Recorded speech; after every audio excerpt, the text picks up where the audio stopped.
السلام علیکم ورحمۃ اللہ وبرکاتہ۔ ناظرین کرام، ایک بار پھر ہم تجوید القرآن کلاس کے ساتھ آپ کی خدمت میں حاضر ہیں۔ آج میں سورہ زمر کے چوتھے رکوع کی تلاوت کروں گا اور آخر پر ہم چند ایک آیات کے قواعد بھی سمجھیں گے۔ تو آئیے اب تلاوت شروع کرتے ہیں۔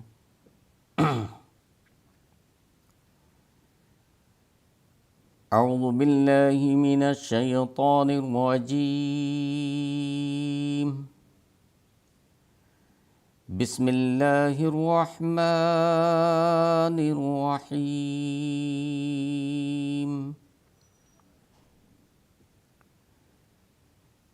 فمن اظلم ممن كذب على الله وكذب بالصدق إذ جاءه أليس في جهنم مثوى للكافرين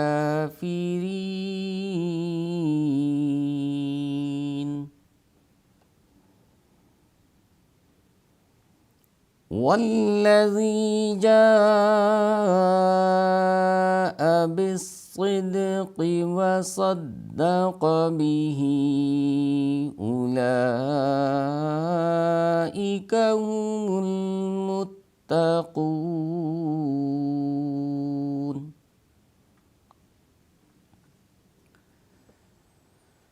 لهم ما يشاءون عند ربهم ذلك جزاء المحسنين۔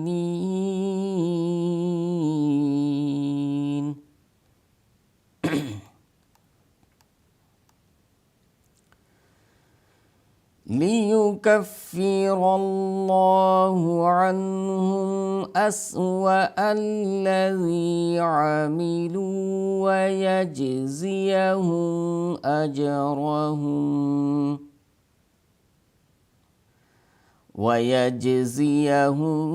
أجرهم بأحسن الذي كانوا يعملون۔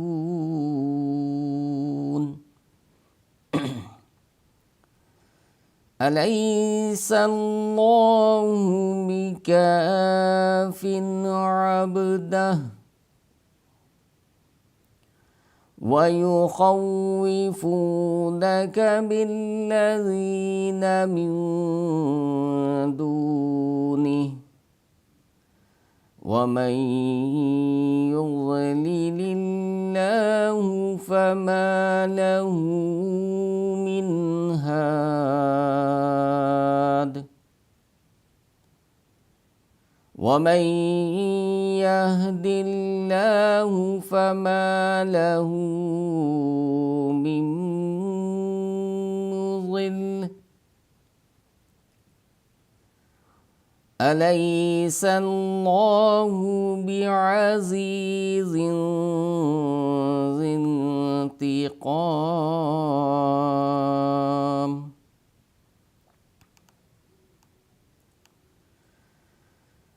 وَلَئِن سَأَلْتَهُم مَّنْ خَلَقَ السَّمَاوَاتِ وَالْأَرْضَ لَيَقُولُنَّ اللَّهُ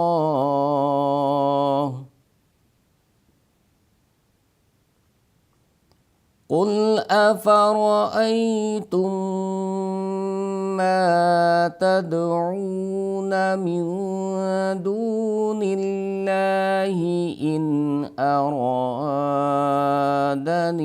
اللَّهُ بِضُرٍّ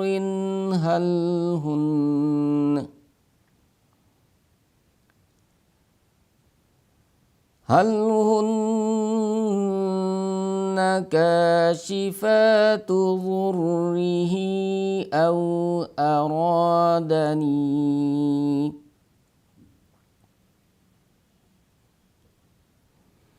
أو أرادني برحمة هل هن ممسكات رحمته قل حسبي الله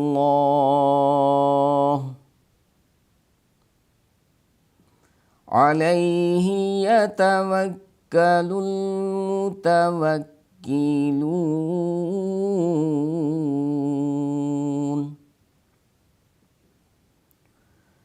قل يا قوم اعملوا على مكانتكم إني عامل فسوف تعلمون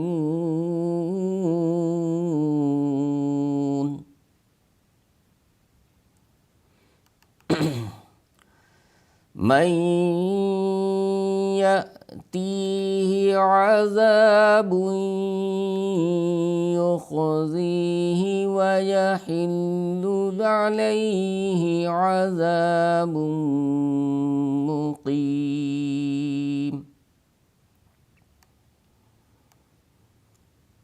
إنا أنزلنا عليك الكتاب للناس بالحق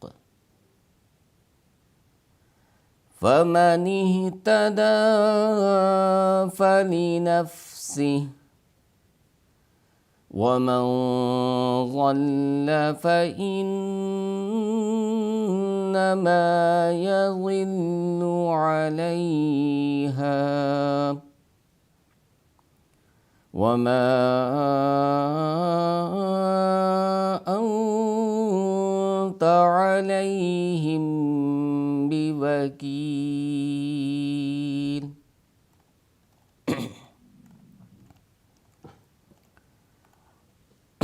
آئیے اب ہم کچھ قواعد سمجھتے ہیں۔ فمن اظلم، نون ساکن کے بعد حروف حلقی میں سے حمزہ ہے۔ یہ بات یاد رکھیں کہ الف پر جب کبھی بھی زیر، زبر، پیش، جزم کوئی بھی حرکت ہو، الف پر جب کبھی بھی کوئی بھی حرکت ہو تو وہ دراصل حمزہ ہوتا ہے۔ تو نون ساکن کے بعد حمزہ، چونکہ حمزہ الف پر زبر ہے اس لیے یہ حمزہ ہوگا۔ نون ساکن یا تنوین کے بعد حروف حلقی اگر آ جائے تو وہاں پر غنہ نہیں ہوتا ہے، اظہار ہوتا ہے، اخفا نہیں ہوتا، اظہار ہوتا ہے۔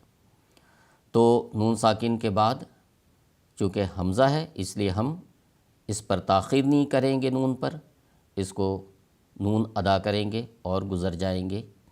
نون جلدی ادا کر کر ہم گزر جاتے ہیں۔ تو کیسے پڑھیں گے؟ فمن اظلم، اس کو لمبا نہیں کریں گے، اس پہ تاخیر نہیں کریں گے۔ فمن، اس طرح سے ہم اس پر تاخیر نہیں کرتے ہیں جب حروف حلقی آ جائے نون ساکن یا تنوین کے بعد۔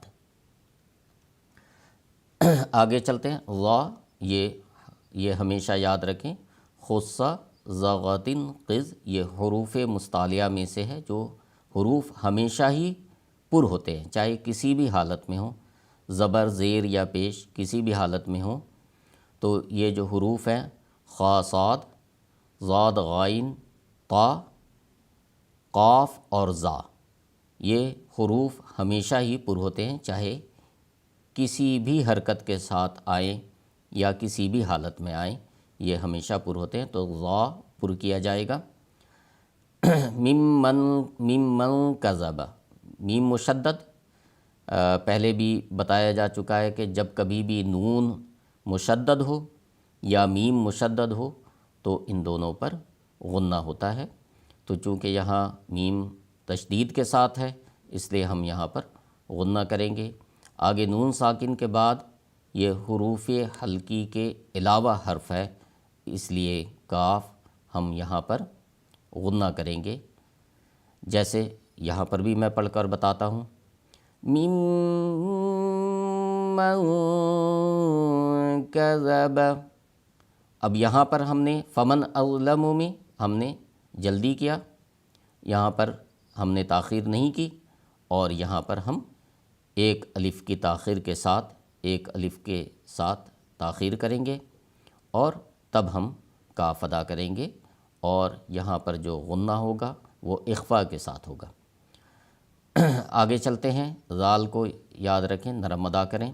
علی اللہ الکذب، اللہ کے لام سے پہلے چونکہ زبر ہے اس لیے اللہ کے لام کو ہم پر کریں گے۔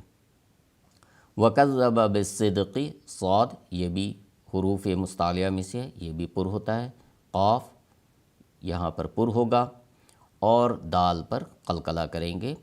قلقلہ کیا ہے؟ ایک لوٹتی ہوئی آواز آنی چاہیے جو کہ نہ زبر کے مشابہ ہو نہ مشدد یا تشدید کے مشابہ ہو، تو ہم یہاں پر قلقلہ کریں گے۔ اذ جاء، ہم آخر پر الٹی پیش ہے ہا پر، تو ہم کیا کرتے ہیں، جب کبھی بھی ہم وقف کرتے ہیں تو اس حرف کو ہم ساکن کر دیتے ہیں۔ الیس فی جہنم، سین سخت ادا ہوتا ہے، فی جہنم نون مشدد ہے اس لیے یہاں پر بھی غنہ ہوگا۔ مثوی للکافرین، کاف یہاں پر باریک ادا کیا جائے گا، اور را کے نیچے چونکہ زیر ہے تو را بھی باریک ادا کریں گے۔ والذی جاء، ذال کو نرم ادا کریں، جاء یہاں پر مد ہے، مد کا نشان آپ دیکھ رہے ہیں، تو اس کو یہاں پر ہم لمبا کریں گے۔ بالصدق، یہاں پر بھی اسی طرح پہلے صدق کا لفظ یہاں پر آیا ہے تو صاد پر ہوگا، دال پر قلقلہ ہوگا، اور قاف یہ بھی حروف مستعلیہ میں سے ہے، قاف ہمیشہ یہ پر کیا جائے گا۔ وصدق بہ، اور یہاں پر بھی مد کا نشان ہے آپ دیکھ سکتے ہیں، تو ہم اس کو ایک الف سے زیادہ 2 یا 2.5 الف کے برابر ہم اس کو لمبا کریں گے۔ اولئک هم المتقون، یہاں پر قاف کو پر کیا جائے گا، اور آخر پر جب ہم رکیں گے تو یہاں پر مد عارض ہوتا ہے، اس سے پہلے مد عارض کے بارے میں بتایا گیا ہے۔ انشاءاللہ آئندہ کبھی پھر کلاس میں مد عارض کے بارے میں بھی ہم پڑھیں گے۔ تو ناظرین کرام، آج کے لیے بس اتنا ہی، انشاءاللہ اگلی کلاس میں پھر ہم ایک نئے رکوع کے ساتھ حاضر ہوں گے۔ السلام علیکم ورحمۃ اللہ وبرکاتہ۔